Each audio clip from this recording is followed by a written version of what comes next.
Good afternoon, YouTube. So here we are with my 84 Hurst Olds 307.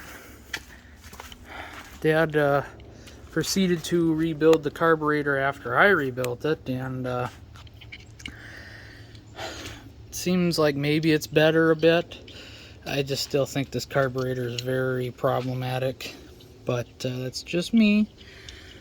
But right now we're chasing the headlights not working, the low beams. So I have high beams and the low beams come on with the high beams. I have parking lights, brake lights, turn signals, but I don't have low beam headlights. Now, I don't know. I just don't know. So I replaced the headlight switch. I tested the dimmer switch down there. We have full battery voltage. It's not bleeding through or whatever the hell you call it. And it switches from low beam to high beam. So that seems like it's working. And we don't lose battery voltage one way or the other, low or high beam. So here we are. Got underneath the car. People are saying check what's called a fusible link at the starter. So crawl underneath this greasy turd. I got some wires pulled out. So it was on the main stud, the big one there. I got the main feed wire, and then we've got our smaller wire here. Let me zoom in. Maybe. So as you can see, we have a burnt wire. Whether that's from exhaust or whether it's burnt up, I don't know. This is the fusible link. As you can see, here is the link part of it, I guess. The tube looking thing.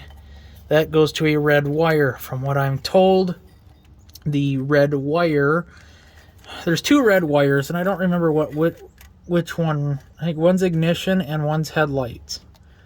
So, well, here we go. But what I'm going to do is I'm going to try and get this up that tube it comes down from.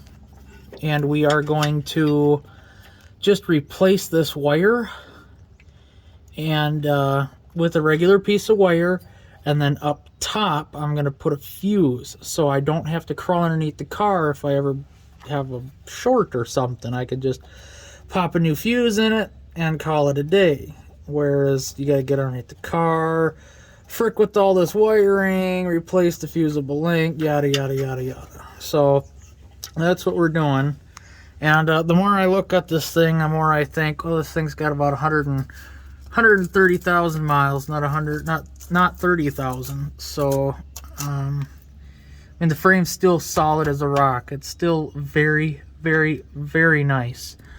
Fenders are very nice. They're not rotten or anything.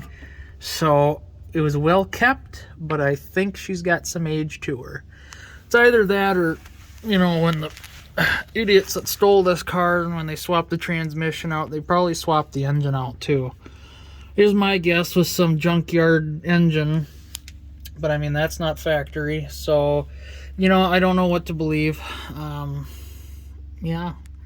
So whether this is the original engine, I don't know. And I could probably pull a number off the engine and see what it came out of. But, I mean, if that does come back to this car, then, well, so be it. This car's got 136,000 versus 36,000, so. But hey, the body's still in great shape rust-wise for its age. And, I know the camera doesn't make it look like it, but most of this stuff is just surface rust. A lot of moisture accumulation, humidity, and stuff like that from sitting inside. But overall, she's in pretty dang good shape. I just need the original parts, like what is it, a TMH 200 R4, something like that, I think. Anyway, 4-speed transmission with overdrive, because the wires there are for that transmission. This is a 375 or a 400 3-speed, so that's not right. Shifter linkage isn't right. Obviously, Hurst shifters are gone. Like I said, this car's been pretty much to a chop shop. Everything that was Hurst has been taken out of this car, so that could mean the original 307 as far as I know. But it does have the Quadra junk, so we are fighting with that a bit. But I mean, look at the block. The block's not too bad for the mileage. That's pretty dang good.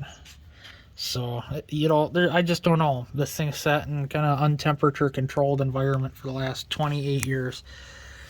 So, you know, who knows how much that effect that's had on like that kind of rust or something, you know. So, overall, things aren't too horrible.